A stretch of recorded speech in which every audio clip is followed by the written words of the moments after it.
Em đi theo người duyên mộng ta giờ đây vỡ tan trong màn đêm, sương gió nhẹ lay hoa nhẹ bay đưa tay mà em không với lấy. Mây trôi dần tàn con đò sang chìm trong nỗi đau anh nàng mang, thương lắm người ơi nhưng đành thôi từ ta trách thân sao cơ hàn.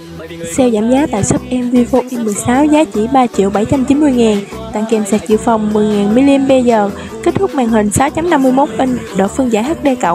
RAM 4 bộ nhớ trong 128GB, thoải mái lưu trữ dữ liệu, dung lượng pin lớn 5.000 mAh, có hỗ trợ trả góp chỉ cần căn cước công dân. Ghé Tân Hạnh Phúc để tham khảo dòng Vivo này nhé khách ơi.